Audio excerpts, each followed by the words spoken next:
Kita akan belajar dari kitab Bilangan sedikit, melanjutkan kemarin dan masuk ke Hakim-Hakim ya. Nah, kita akan melihat bagaimana Roh Kudus bekerja dengan keberadaan orang-orang yang sangat bebal ya, seperti bangsa Israel itu kondisi keberdosaan, dan membawa mereka ke dalam satu pengadilan sebenarnya, penghakiman. Dan mereka harus bertanggung jawab atas dosanya, dan mereka harus kembali pada kebenaran. Nah, itu 3 pekerjaan. Di dalam Yohanes pasal 16 dikatakan bahwa Roh Kudus itu akan menyadarkan orang akan berdosa, penghakiman, dan kebenaran. Dan itu inti dari keberadaan Roh Kudus dalam Perjanjian Lama itu diringkas oleh Tuhan Yesus ya. Di dalam Yohanes pasal 16 itu. Nah, kita akan masuk dalam doa, kita mohon pertolongan Tuhan ya. Mari kita berdoa. Bapa, kami bersyukur, kami sungguh merasakan satu sukacita yang besar karena ada satu janji Tuhan yang jauh berbeda dengan janji yang terlewatkan, janji dalam Perjanjian Lama. Dan walaupun kami tahu bahwa Roh Kudus bekerja dan tidak pernah meninggalkan manusia dalam segala keberdosaan, membawa hati kami untuk terus menerima kemurahan Bapa, belas kasihan dari Bapa, dan wujud kasih yang nyata karena Engkau menjadi manusia dan menjadi hidup dan memiliki kami, mendiami kami, serta meninggikan kembali, memuliakan kami dari keberdosaan kami, kehinaan kami, menjadi anak-anak kerajaan-Mu Tuhan. Terima kasih untuk karya Kristus, dan hari ini kami belajar bagaimanakah semua karya ini bisa kami alami, bisa kami terima, dan menjamin kami dengan satu karya, yaitu Roh Kudus, yang Kau tetapkan, Engkau utus, mendiami kami selama-lamanya. Terima kasih Bapa untuk segala kebaikan dan kemurahan-Mu, dan kami serahkan seluruh doa kami di dalam nama Tuhan kami Yesus Kristus. Amin. Oke, kita akan melihat di dalam kitab Bilangan dulu ya. Bilangan pasal yang ke-16 ya. Coba kita lihat. Bilangan pasal 16. Nah, demikian bunyi firman Tuhan ya. Bilangan pasal 16 ayat yang ke-20. Bilangan 16 ayat 20 sampai 22 ya. Lalu berfirmanlah Tuhan kepada Musa dan Harun, pisahkanlah dirimu dari tengah-tengah umat ini, supaya kuhancurkan mereka dalam sekejap. Tetapi sujudlah mereka berdua dan berkata, ya Allah, Allah dari segala roh, segala makhluk, dari roh segala makhluk, dan semua makhluk itu rohnya dari Allah. Orang juga, manusia, binatang-binatang, dan juga itu tumbuh-tumbuhan. Kalau ada bergerak dan tumbuh hidup itu pasti ada roh Tuhan ya. Nah, demikian dikatakan bahwa segala roh segala makhluk, satu orang yang berdosa, satu saja ya. Kalau satu orang berdosa, masakan engkau murka terhadap segenap perkumpulan ini? Nah, kemarin saya sudah jelaskan ya. Jadi Tuhan tidak akan mengadili sembarangan atau pilih kasih atau ngawur sehingga orang benar juga dihukum oleh Tuhan. Nah, enggak. Itu contohnya juga pernah kita lihat di dalam hidup Abraham bagaimana Lot dengan keluarganya diselamatkan Tuhan walaupun sudah ditawar, sudah diminta oleh Abraham sampai Tuhan mengizinkan 10 orang. Ya, 10 orang selesai dan enggak bisa lagi ditawar gitu. 5 orang enggak bisa. Nah, 10 orang kenyataannya bahwa enggak ada orang yang benar 10 orang. Dan Tuhan binasakan dan Tuhan kemudian hukum dan Sodom Gomora itu menjadi kenangan akan dosa kota-kota yang melawan Tuhan. Tetapi kita tahu bahwa istri Lot mati karena dia melihat ke kota itu. Dia ingin kembali pada kota itu. Nah, dari sini kita belajar bahwa kondisi yang ada manusia yang ingin kembali ke manusia lama dan seperti bangsa Israel kembali ke Mesir gitu kan. Kita juga wah jadi orang Kristen nggak enak, lebih baik saya jadi orang yang bukan Kristen dulu kan. Kalau sengsara seperti ini hidup susah, di mana-mana dimusuhi, udah nggak mau saya. Nah, itu dia akan binasa karena kembali kepada habitatnya yang lama, keberdosaannya dan tidak bisa menerima kasih Tuhan lagi. Nah, ini kondisi ini penting sekali. Kenapa? Karena Musa melihat keberdosaan bangsa Israel itu sudah mentok dan bebalnya luar biasa terkatengkuk dan dia tahu. Tapi lebih dari kondisi itu, dia mengerti bahwa roh manusia itu, semua roh itu di tangan Tuhan. Jadi Dia berdoa pada Tuhan, masakan kamu orang satu berdosa terus kemudian semua janjimu kemudian dibuang semua? Atau janjimu kan menyelamatkan bangsa Israel, bukan cuma satu orang yang memberontak. Nah, kalau satu orang memberontak, ya udah hukum mereka dan binasakan mereka. Tapi yang kamu janjikan ini jangan dihukum. Itu janji Allah kepada Musa diingatkan kembali bahwa ya Tuhan, engkau kan sudah memilih bangsa ini. Nah, bagaimana sikap dan hati Tuhan demikian? Maka berfirman Tuhan kepada Musa, katakanlah pada umat itu, pergilah dari sekeliling tempat kediaman Korah, Datan, dan Abiram. Nah, kita ingat tiga nih ya, Korah, Datan, dan Abiram. Ini suku bangsa atau sekelompok orang, sekelompok yang berasal dari Mesir itu, yang campur dengan bangsa Israel, itu yang terus menggodok dan menjadi ulat, yang menjadi biang keladinya gitu kan, yang terus memberontak pada bersungut-sungut. Nah, dibereskan Tuhan ini, Korah, Datan, dan Abiram. Ayat 25, bilangan 16 ayat 25. Lalu pergilah Musa kepada Datan dan Abiram dan tua-tua Israel mengikuti dia. Berkatalah ia pada umat itu, baiklah kamu menjauh dari kemah orang-orang fasik ini, dan janganlah kamu kena kepada sesuatu apapun dari kepunyaan mereka, dan mereka najis ya. Jadi barangnya pun jadi najis, apapun, rumahnya, bendanya, enggak boleh. Supaya kamu jangan mati lenyap oleh karena segala dosa mereka. Mati binasa. Istilah lenyap itu binasa. Karena segala dosa mereka. Maka pergilah mereka dari sekeliling tempat kediaman Korah. Jadi mereka dulu kan berkumpul. Ini nggak ditinggal ini. Hanya kemah-kemahnya Bani Korah, Datan, Abiram itu, nah mereka keluar. Dan semua yang dekat-dekat keluar semua. Jangan mendekat gitu. Nah mereka keluar. Dan keluarlah Datan dan Abiram lalu berdiri di depan pintu kemah bersama-sama dengan istrinya, para anaknya, dan anak-anak yang kecil. Sesudah itu berkatalah Musa, dan dari hal inilah kamu akan tahu bahwa aku diutus Tuhan untuk melakukan segala perbuatan ini, dan hal itu bukanlah dari hatiku sendiri.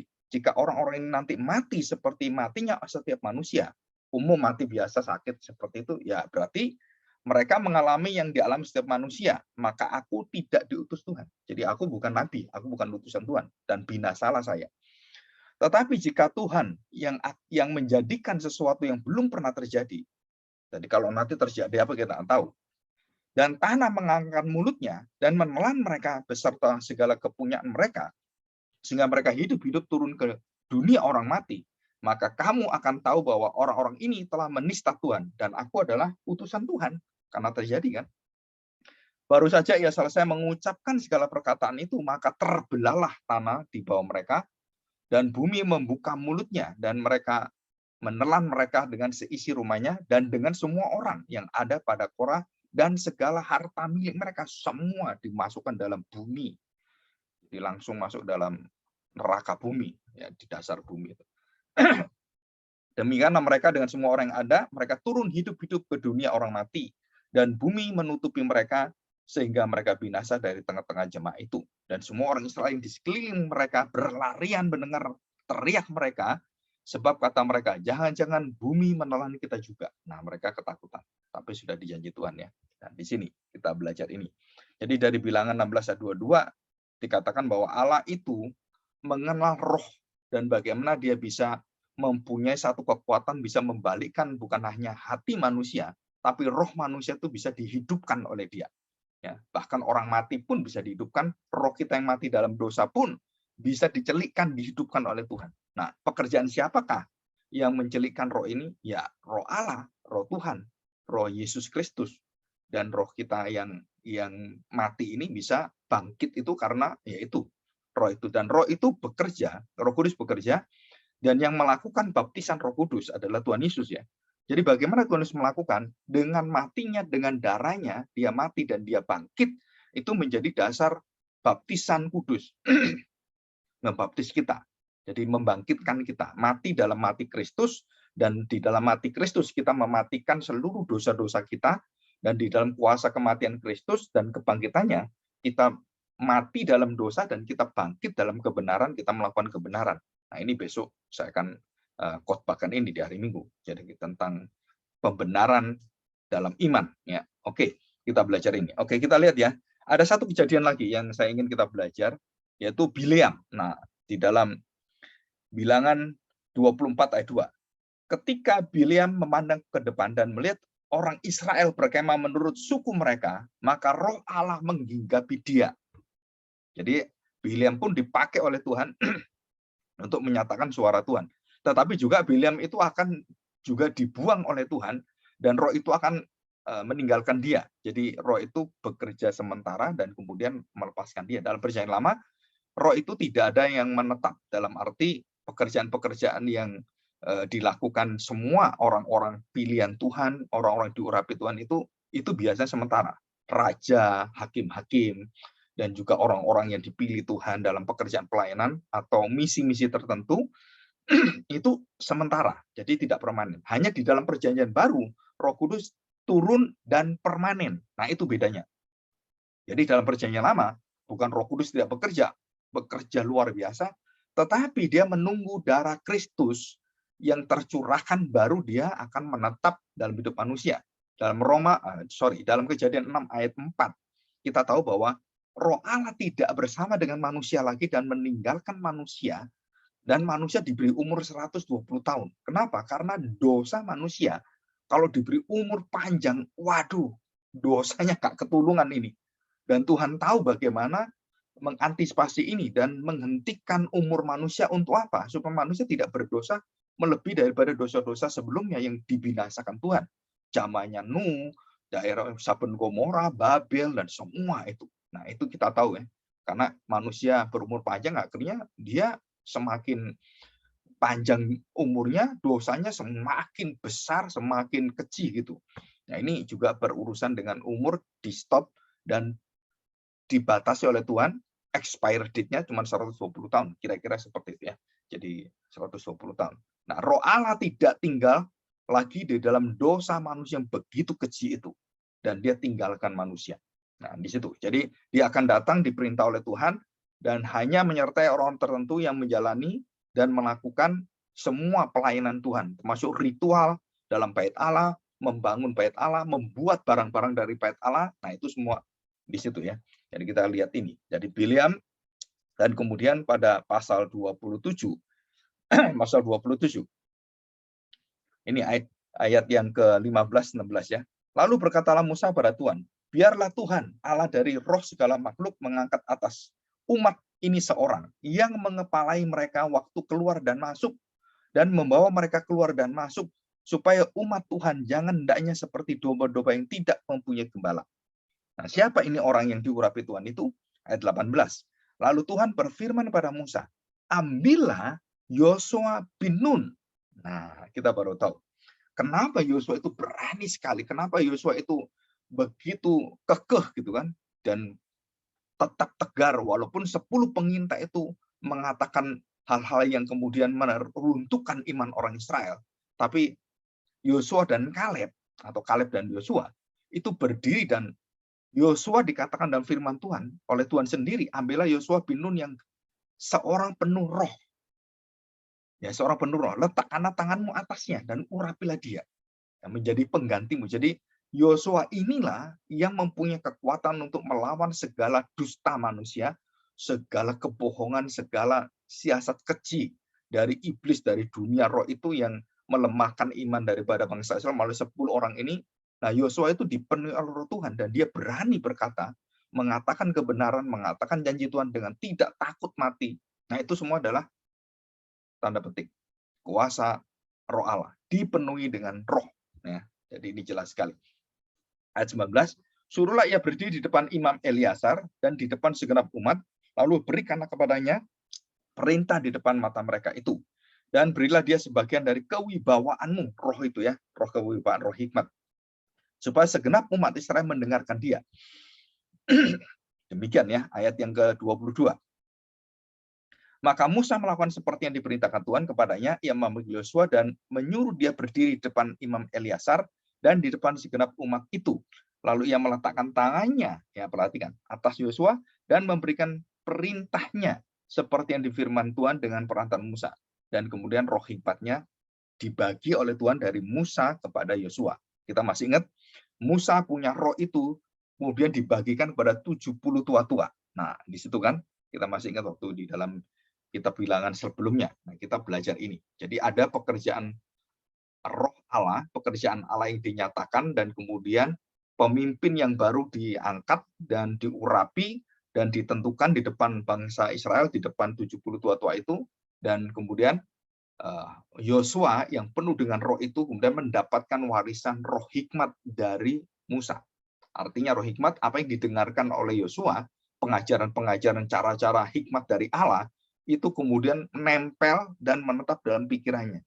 Dan itu pekerjaan dari Roh Kudus. Ya. Oke, kita melihat ini ya.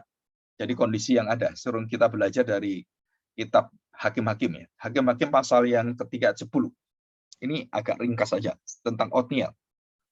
Roh Tuhan menghinggapi dia dan ia menghakimi orang Israel. Ia maju berperang lalu Tuhan menyerahkan Kusyan Rishyataim, Raja Aram, ke dalam tangannya. Sehingga ia mengalahkan Kusyan Rishyataim. Nah, saudara perhatikan.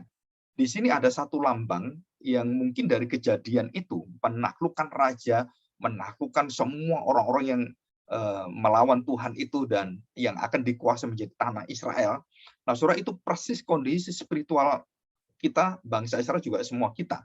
Jadi kita diberi kekuatan oleh Roh Tuhan yang waktu kita menjalaninya, kalau Otniel sebagai hakim, dia punya masa cuma 40 tahun. Ya, Otniel 40 tahun. Dan dia memerintah sebagai hakim 40 tahun. Dan dia punya kuasa menaklukkan raja Kusyan Rishyataim itu.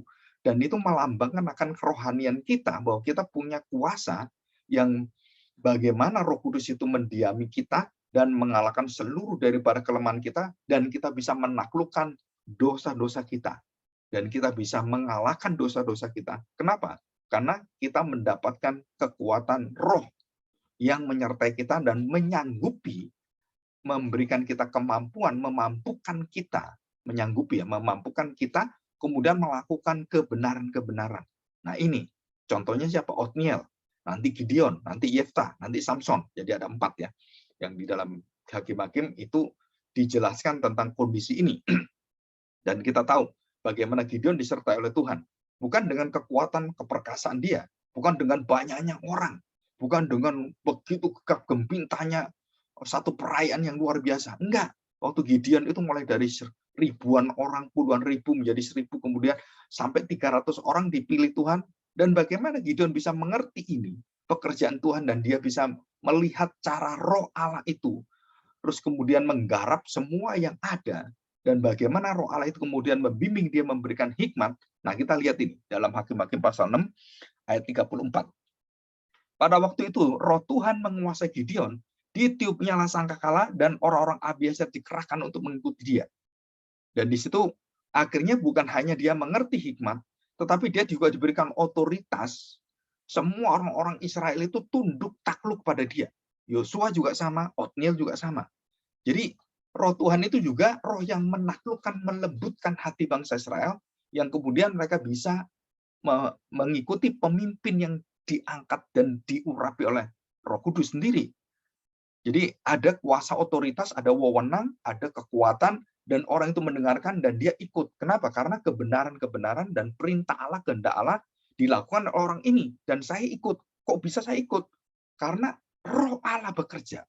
Nah, saudara, jadi kalau kita lihat kepenuhan Roh Kudus itu bukan kepenuhan yang dalam bentuk ritual. Jadi artinya begini, saya mau nyanyi kemudian saya nangis-nangis seperti itu ya. Itu bentuk ekspresi kita ya, karena dari kepenuhan.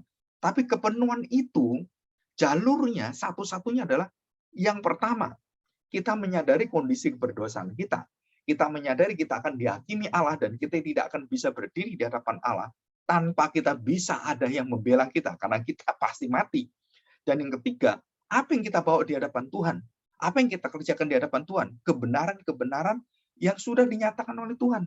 Baik itu melalui khotbah, pendeta, penginjil, atau melalui kesaksian-kesaksian yang ada, dan juga pembentangan begitu besar. Injil Allah itu yang ada di mana-mana, di YouTube ada, di gereja, dan semua kita dibanjiri dengan firman Allah yang tidak pernah ada sebelum zaman internet ini, atau zaman digital atau Google ini. Saudara, kita mencari khotbah itu susah sekali. Sekarang ini khotbah apapun, yang sampai khotbah yang brengsek, khotbah menyesatkan, ada semua di sana.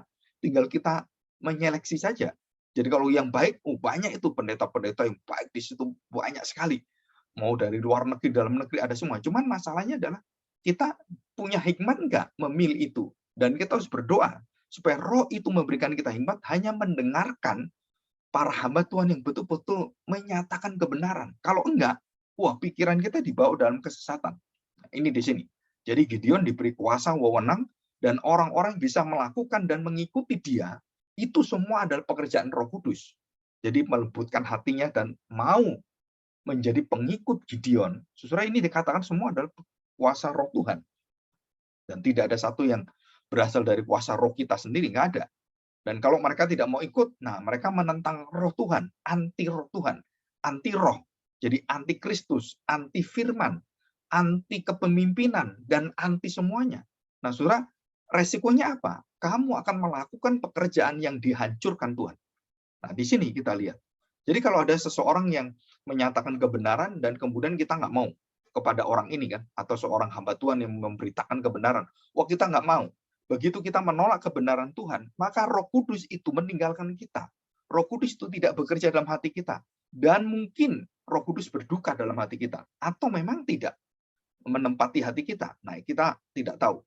Tetapi begitu kita melawan firman Tuhan, begitu kita tidak menerima firman Tuhan, baik orang Kristen yang di dalam gereja, atau orang yang bukan Kristen yang mendengarkan firman tidak mau terima, itu semua adalah berkaitan dengan karya pekerjaan Roh Kudus yang tidak menginsafkan mereka, tidak menyadarkan mereka, tidak memberikan mereka hati yang takut diadili Tuhan, dan tidak membawa mereka menerima kebenaran. Ya, di sini. Oke, coba kita lihat di dalam Yohanes ya, supaya kita lebih jelas. Yohanes pasal 16. Ya, kita lihat di sini. Nah, di sini ya. Ayat yang 12 dan 13 sampai 14 ya, saya bacakan. Yohanes 16 ayat 12. Masih banyak hal yang harus kukatakan kepadamu, tetapi sekarang kamu belum dapat menanggungnya. Nah, siapa yang bisa menanggungnya nanti? Ya, Roh penghibur, Roh Allah, Roh Kristus. 13. Tetapi apabila yang ia datang, apabila Yesus menyatakan Roh Kudus datang, apabila ia datang, yaitu Roh kebenaran, ia akan memimpin kamu ke dalam seluruh kebenaran. Benar ya? Jadi memimpin kamu ke dalam seluruh kebenaran. Tujuan Roh Kudus memimpin dalam kebenaran. Siapa ini kebenaran? Akulah jalan, kebenaran, dan kehidupan. Jadi siapa ini? Roh Kudus memimpin pada kebenaran. Nah, siapa kebenaran ini? Ya, Yesus sendiri.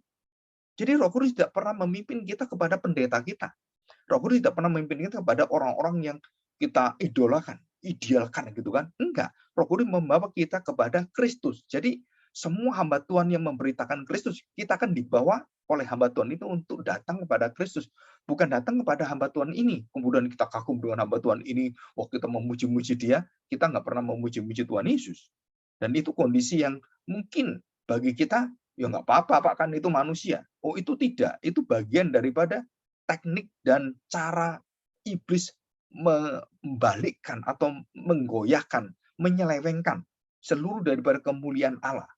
Di situ, ya. Jadi dikatakan di sini, memimpin kamu ke dalam seluruh kebenaran, Roh Kudus. Sebab ia tidak akan berkata-kata dari dirinya sendiri. Jadi Roh Kudus tidak ngomong dari dirinya sendiri, saya enak dia. Wah, saya ketemu dengan Roh Kudus, dia bertemu dengan saya. Namanya Roh Kudus kan ngomong berfirman. Wah, dia ngomong dengan saya, dia berfirman pada saya. Kamu akan melakukan ini, akan itu, akan melakukan semuanya. Saudara, itu semua adalah ajaran yang sesat. Orang-orang yang bertemu Roh Kudus kemudian memberikan hatinya dan memberikan kesaksian bahwa dia menerima firman yang baru dari Roh Kudus. Saudara, itu semuanya anti Roh Kudus. Itu semua adalah anti Kristus. Itu bukan pengajaran Alkitab. Kenapa kok tahu? Ini ayatnya. Roh Kudus tidak akan berkata-kata dari dirinya sendiri. Tetapi segala sesuatu, perhatikan, segala sesuatu yang didengarnya, itulah yang dikatakannya dan ia akan memberitakan kepadamu hal-hal yang akan datang. Tentang apa? Tentang bagaimana Kristus mengajar kita hal-hal yang akan dia janjikan ke depan, nubuatan apapun. Yesuslah yang menjadi andalan dan yang menjadi satu percakapan perkataan dari Roh Kudus adalah perkataan Kristus. Dan perkataan Kristus dari mana? Kehendak Bapa. Jadi antara Roh Kudus, Yesus Kristus Sang Anak, dengan Bapa itu sama perkataannya dan tidak pernah mengatakan dari dirinya sendiri. Anak pun tidak mengatakan semau dia sendiri, enggak. Segala pekerjaan, pengajaran, perkataan itu semua milik Bapaknya. Roh Kudus sama meneladani Kristus seperti dia juga mengikuti Bapaknya, Roh Kudus mengikuti Kristus yang mengikuti Bapaknya. Dan ini adalah satu kesatuan hati antara Bapa, Anak, dan Roh Kudus yang tidak akan bisa digoyahkan siapapun. Jadi kalau kita mendengarkan, oh saya ketemu Yesus, saya ketemu Roh Kudus, ataupun nanti ada pengajaran, saya ketemu Bapak Surgawi, gitu kan. Padahal nggak ada satu orang bisa ketemu Bapak. Tapi banyak orang-orang yang sembarangan ataupun serampangan mengatakan kalimat-kalimat yang tidak ada dalam Alkitab, bahkan mengajar jemaatnya, mengajar yang salah dan melawan akan ajaran firman Tuhan, dan mereka tidak merasa salah. Wah, merasa bangga dan bahkan dipuja-puja oleh jemaatnya.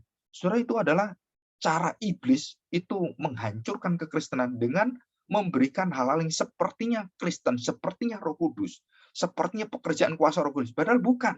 Termasuk di dalamnya adalah mujizat-mujizat yang terjadi. Bahkan Benny Hinn itu pernah mengatakan, mereka saya tipu. Itu bukan mujizat dari Tuhan. Itu ya dia mempunyai kuasa, bisa melakukan itu seperti dia ada kuasa hipnotisnya. Dan itu Benny Hinn pernah mengakui itu. Dia menipu orang-orang itu, bahkan puluhan juta orang. Kok bisa, Pak? Ya nggak tahu, tanya aja ke Benny Hinn. Padahal di sini, wah, pendeta Benny Hinn itu sangat disanjung tinggi, dan bahkan gereja-gereja yang pernah memanggil dia, saudara, dia sendiri mengatakan, dia sendiri pribadi mengatakan, dia mengajar menipu, dan dia menyesal.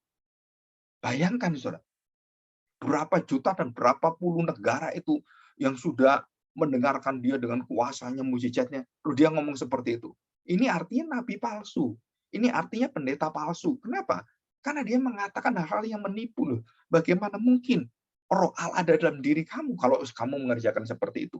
Nah, di sini saudara, kita harus belajar baik-baik ya. Jadi kita belajar bahwa Roh Kudus itu betul-betul datang untuk apa gitu. Dan dikatakan di sini kan, betul-betul kita lihat bahwa Roh Kudus itu datang untuk menyatakan dan memuliakan dan mengajarkan hanya perkataan-perkataan Kristus. Memuliakan Kristus, memuliakan Bapa. Dia tidak pernah memuliakan orang lain, tidak pernah memuliakan siapapun. Hanya Allah yang dia muliakan, yaitu Sang Anak dia muliakan. Ya, oke, kita lihat ayat 8. Yohanes 16 ayat 8. Ya. Dan kalau ia datang, ia akan menginsafkan dunia akan apa, Saudara? Akan dosa. Menginsafkan dunia akan dosa. Jadi ini pekerjaan Roh Kudus selalu berkaitan dengan apa? Dengan dosa, Saudara. Dan dosa yang bagaimana? Aduh, dosa yang memuncak. Itu Roh Kudus datang. Dan Roh Kudus kemudian tidak akan bersama dengan manusia. Kenapa? Karena dosamu begitu besar dan dia tinggalkan manusia. Nah, kalau sudah ditinggalkan Roh Kudus, artinya apa, Saudara? Saudara, tidak ada keselamatan. Kalau sudah Roh Kudus tidak tinggal bersama dengan kita, tidak tinggal dengan hati kita, tidak bersama dengan kita. Itu artinya apa? Bahwa tanda petik dosamu itu tidak bisa disadarkan lagi. Kematian di dalam dosamu, kamu mati dalam dosa, itu tidak akan bisa bangkit dalam dosamu. Kamu tidak akan bisa hidup mengalahkan dosamu, dibelenggu dosa, dan kamu tidak bisa dibebaskan, dimerdekakan, dilepaskan dari belenggu dosa itu. Dan yang bisa melepaskan ini, bisa membebaskan kita adalah Roh pembebas, Roh Kudus, Roh pelepas kita. Nah, itu adalah Roh Kudus, Roh penghibur kita. Jadi dikatakan di sini menginsafkan akan dosa. Jadi kalau kita berbuat dosa, terus diingatkan, nah ini dosa, nah ini dosa, nah ini rasanya kok saya nggak tenang ya melakukan ini. Saya rasanya kok, aduh, ini harusnya saya nggak seperti ini. Nah, itu Roh Kudus yang membuat kamu gundah atau gelisah. Terus kemudian, ya ini saya nggak benar ini. Seperti ada dikatakan seperti istri daripada seorang raja yang digundahkan, kamu jangan main-main dengan orang ini. Aku kemarin mimpi yang buruk, yang ketakutan luar biasa. Nah, itu bisa terjadi, bisa. Dan pernah juga ada orang yang bersaksi bahwa seorang hamba Tuhan dimusuhi, dan kemudian ada keluarga istrinya itu ketakutan. Jadi kayak melihat satu penghakiman Allah, dan dia ngomong dengan suaminya, aduh, kenapa saya begini ya? Atau karena kamu musuh dia, atau karena kamu seperti ini. Dan saya juga pernah mengalami orang yang membenci saya, itu istrinya itu mengalami mimpi yang buruk. Dan akhirnya dia berkata pada suaminya, kenapa ya saya seperti ini? Nggak pernah seumur hidup saya seperti ini. Terus dia berkata pada suaminya, apa kamu memusuhi seseorang atau hamba Tuhan atau apa? Dan akhirnya suaminya bercerita, oh iya, saya itu paling nggak senang dengan ini, dan termasuk hamba Tuhan ini. Wah, akhirnya ya ini akhirnya datang dan minta maaf dan setelah itu selesai dan Tuhan damaikan gitu kan. Nah, ini pengalaman hidup yang dalam pelayanan. Nah, kita lihat bahwa Gideon disertai oleh Tuhan dan saya tidak cerita bagaimana Gideon gitu ya, bagaimana cara kerja dia, bagaimana dia meminta tanda pada Tuhan, yang kemudian dia meminta embun itu ada hanya di tempat dia yang ada bulunya itu, permadani itu, dan kemudian dia peras gitu kan. Dan hari kedua dia minta tanda lagi supaya permadinya kering, yang lainnya basah gitu kan. Wah, dia meminta tanda itu dan akhirnya Tuhan turuti itu ya. Supaya Gideon mengerti pekerjaan bagaimana Allah melembutkan hati hambanya, Allah melembutkan hati orang yang diurapinya. Jadi Roh Kudus itu kemudian bekerja, kemudian memberikan kepada satu kekuatan bagi Gideon, dan dia kemudian taat, dan dia patuh, dia kemudian menetapkan hatinya, dan dia menerima panggilan Tuhan, dan dia melayani Tuhan sebagai hakim. Nah, itu Gideon. Ya.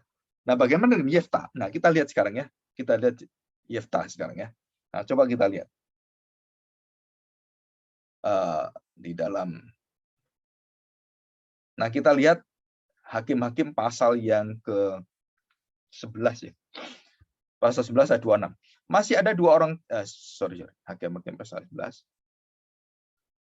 29. Lalu roh Tuhan menghinggapi Yefta. Ia berjalan melalui daerah Gilead dan daerah Manasye. Kemudian melalui Mispa di Gilead. Dan dari Mispa di Gilead ia berjalan terus ke daerah Bani Amon.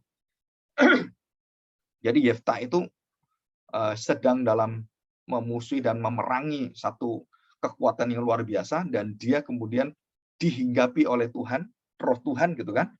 Jadi itu dia ada nasarnya, dihinggapi oleh Tuhan, dan dia setelah menang dia bernasar pada Tuhan. Dan apa yang nasarnya? Jika engkau sungguh-sungguh menyerahkan Bani Amon ini ke dalam tanganku, maka apa yang keluar dari pintu rumahku untuk menemui aku.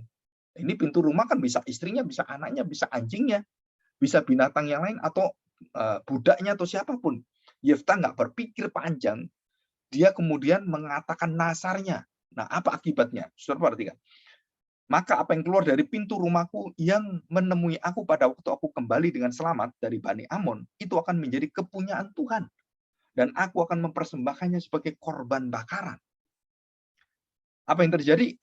Saudara, ketika Yefta pulang ke Mispa dan dia berhasil mengalahkan Amon, Bani Amon, tampaklah anaknya perempuan keluar menyongsong dia dengan memukul rebana serta menari-nari. Anak yang paling dicintai, yang disayangi dia, yang menyayangi dia, dialah anak yang tunggal. Nah, dikatakan tunggal, saudara. Cuma kenapa perempuan? Nah, di sini ada suatu kaitan. Perempuan itu tidak bisa dipersembahkan. Dan ini dipersembahkan, artinya ada yang salah. Jadi nasarnya itu ada yang nasar yang kelewat batas, nasar yang tidak berpikir panjang, yang berhikmat tetapi di dalam kelemahan. Nah, nanti saya akan ceritakan. Jadi Roh Kudus pun bisa diselewengkan oleh pemimpinnya sendiri ya di sini. Kita lihat, dan anaknya yang tunggal, selain dari dia tidak ada anaknya laki-laki atau anak perempuan yang lain. Demi dilihatnya dia, wah langsung, kan ini anak-anak saya satu-satunya, kok keluar nyambut saya. Aduh, mati saya. Kenapa? Kan saya sudah bernasar, anak yang apapun keluar dari rumah saya persembahkan pada Tuhan.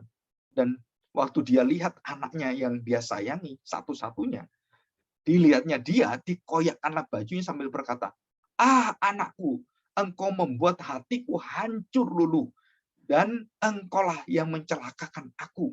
Aku telah membuka mulutku bernasar kepada Tuhan, dan tidak dapat aku mundur." Kenapa? Yefta mengatakan, "Engkau mencelakakan aku." Saudara, di sini sebenarnya ada satu kaitan kultur, ada satu kaitan berkaitan dengan perayaan kemenangan. Bahwa kemenangan itu dirayakan bagaimana dirayakan dan pakai rebana kecapi. Saudara, itu semua adalah sesuatu yang terlalu dini dan dilakukan oleh seorang anak perempuan yang terlalu emosional, terlalu membanggakan papanya, mungkin terlalu tergesa-gesa, dan dia keluar dengan menari-nari seperti itu. Jadi ada satu emosional yang kebablasan.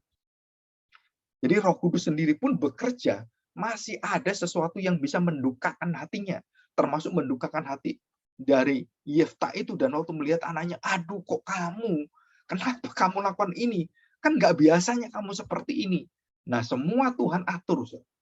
supaya Yefta berkata dengan benar, berhikmat, belajar dari kesalahan yang paling menyakitkan, menyedihkan, yang menusuk hatinya, dan yang membuat dia luluh lantak dan hancur hatinya. Saudara, di situ Roh Kudus bekerja untuk memberitahu pada Yefta bahwa engkau disadarkan akan dosamu, Yefta. Jadi kamu orang yang terlalu tergesa-gesa, dan kamu orang yang terlalu sembarangan, dan apa yang kamu katakan tidak bisa ditarik kembali. Dan kamu harus lakukan. Dan akhirnya, saudara, bagaimana anaknya Yefta akhirnya dibakar. Dan sebelum itu, anaknya minta dan menangisi akan keperawanannya. Wah, itu menjadikan sekali. Saya nggak tahu bagaimana itu. Mamanya melihat, wah nggak terimanya bagaimana kondisi keluarga. Wah, itu nggak masuk akal. Ya. Tetapi akhirnya berjalan seperti biasa. Nah, sekarang kita lihat yang terakhir ya. Hakim-Hakim pasal 13. Kita lihat Hakim-Hakim pasal 13 ayat yang 25. Ya. Hakim-Hakim pasal 13 ayat 25. Mulailah hatinya digerakkan oleh Roh Tuhan di Mahanedan dan terletak di antara Sora dan Eshitaol. Nah, ayat 24. Lalu perempuan itu melahirkan seorang anak laki-laki dan memberi nama Simson kepadanya. Anak itu menjadi besar dan Tuhan memberkati dia. Mulailah hatinya digerakkan oleh Roh Tuhan di Mahanaim dan terletak di Sora dan Eshitaol. Ya, jadi Eshitaol itu satu kota yang asalnya dari kota dari Gideon ya. Samson. Nah, kita lihat Hakim-Hakim pasal 14 ayat yang ke-6. Demikian bunyi firman Tuhan. Lalu pergilah Simson beserta ayahnya dan ibunya ke Timna. Ketika mereka sampai di kebun-kebun anggur di Timna, maka seekor singa muda mendatangi Simson dengan mengaum. Nah, perhatikan saudara. Pada waktu itu berkuasalah Roh Tuhan atas dia, sehingga singa itu dicapik-capiknya seperti mencapik anak kambing tanpa apa-apa di tangannya, tetapi tidak diceritakannya kepada ayahnya dan ibunya apa yang dilakukannya itu. Saudara bayangkan, singa itu dicapik-capik, jadi yang gedenya seperti itu kan Gideon Samson sendiri kan nggak sebesar singa itu kan, walaupun dia mungkin besar juga kita nggak tahu. Dan waktu diserang oleh singa itu, dia bisa mencapik-capik, jadi dia robek mulut singa itu dan dia protoli tubuhnya, dan dengan kekuatan dari Roh Tuhan itu hinggap pada dia, dan dia bisa melakukan pekerjaan yang melawan kuasa yang tidak pernah bisa ditaklukkan oleh manusia. Siapa itu? Yaitu singa. Jadi ini lambang daripada, kalau kita tahu bahwa lambang daripada kekuatan yang melawan orang-orang urapan Tuhan, kekuatan dosa, kutukan, dan semuanya itu dilepaskan, dikoyakkan, dan kita dibebaskan semuanya. Nah, asal itu tadi, ada kekuatan Roh Tuhan yang menyertai kita. Nah, itu hanya sementara ya. Jadi menghinggapi itu artinya nggak selamanya. Jadi pada saat itu selesai, ya Roh Tuhan keluar. Tidak menghinggapi lagi. Menghinggap itu akhirnya sementara dan dia pergi gitu. Nah, ini di dalam Hakim-Hakim pasal 14 ayat 6. Nah, sekarang ayat 19 kita lihat. Ayat 19. Maka berkuasalah Roh Tuhan atas dia, atas Simson itu ya. Lalu pergilah ia ke Askelon dan dibunuhnya 30 orang di sana, diambilnya pakaian mereka dan diberikannya pakaian-pakaian kebesaran itu kepada orang-orang yang dapat memberi teka-teki itu. Tetapi amarahnya masih juga bernyala-nyala, lalu pulanglah ia ke rumah ayahnya. Maka diberikanlah istri Simson itu kepada kawannya, bekas pengiringnya. Nah, saudara, ini saking dia emosinya. Jadi Gideon, Samson, Otniel, Yefta, termasuk di dalamnya orang-orang yang pernah disertai oleh Tuhan, itu bisa melakukan kesalahan. Jadi Roh Kudus itu tidak kemudian menghilangkan seluruh dosa perasaan kita, enggak. Tetapi di dalam perasaan itulah kita bisa salah, dan Roh Kudus bisa didukakan karena kita salah melangkah. Seperti Yefta, atau seperti Gideon, seperti Otniel, atau lebih-lebih seperti Samson atau Simson itu ya. Dan terutama apa? Terutama dia jatuh di dalam rayuan seorang wanita. Ya, kita lihat Delilah. Delilah itu kemudian merayu dia sampai akhirnya dia membocorkan rahasianya, dan Roh Tuhan tetap menyertai dia. Dalam arti begini, waktu walaupun dia jatuh dalam dosa dan hubungan, kekuatannya nggak ada, karena rambutnya dipotong, karena itu nasarnya kan, nasar orang Tuhan, dan waktu dipotong, Samson atau Simson itu tidak punya kekuatan apa-apa, karena dia tidak taat. Dan ketidaktaatan dia itu menyatakan bahwa kamu tidak taat dan kamu akhirnya dikuasai oleh dosa, kamu dibelenggu oleh dosa, dan kamu sekarang di dalam kematian. Dan waktu terakhir, Simpson kemudian meminta pada Tuhan, kuasa yang pernah tinggal dalam dia atau roh Tuhan yang pernah hinggapi dia itu, dan dia minta kembali untuk sekali saja sebelum dia mati. Dan Tuhan akhirnya menerima Simpson kembali. Ya, Samson diterima kembali. Dan waktu Tuhan menerima Samson kembali, artinya bahwa Samson itu diselamatkan. Karena dia mencintai Samson, dipanggil. Dan waktu dia mendapatkan kuasa itu kembali, dan dia letakkan semua tangannya di kedua itu ya, mungkin ada bila yang besar itu ya, dan dia peluk, dan dia kemudian robohkan, dan seluruh yang mati, dan yang mati ya, yang dibunuh oleh dia selama dia melayani Tuhan sebagai hakim itu, dan waktu dia hari itu yang mati jauh lebih besar. Semua orang itu ambruk kena batu-batu itu, yang mati semuanya lebih daripada yang ada yang dia bunuh sebelumnya. Dan berapa ratus, berapa ribu orang kita nggak tahu. Dan itu berkaitan dengan apa? Dengan panggilan dan pekerjaan kuasa Roh Kudus dalam pelayanan hidup dari Samson atau Simpson atau Gideon, Otniel, dan Yefta. Saudara, ini sesuatu yang luar biasa indah sekali. Dan kemudian masuk zaman Nabi Samuel, Eli, Samuel, kemudian kita lihat Roh Tuhan tetap bekerja ya, dalam diri Samuel dan dalam diri seluruh pelayanan dia yang ada, dan Roh Tuhan tetap bekerja. Jadi artinya begini, Roh Tuhan itu menetap dan bekerja terus dalam perjanjian lama. Tetapi waktu dia memanggil seseorang, mengurapi seseorang, itu sementara. Tapi Roh Tuhan tetap menyertai bangsa Israel. Jadi sekali lagi, saudara, jadi sekali lagi bahwa saya tidak setuju dengan orang mengatakan, oh ini zamannya Allah Bapa perjanjian lama. Waktu Tuhan Yesus datang, zamannya Tuhan Yesus. Dan sekarang ini zamannya perjanjian baru. Saudara, itu adalah salah besar dalam pembagian ini. Kenapa? Karena Bapa, Anak, dan Roh Kudus dalam setiap jam, setiap waktu terus bersama-sama dan ada dalam Alkitab. Dan kita tidak bisa membagi ini dengan cara yang salah seperti itu. Ya, dengan cara yang salah.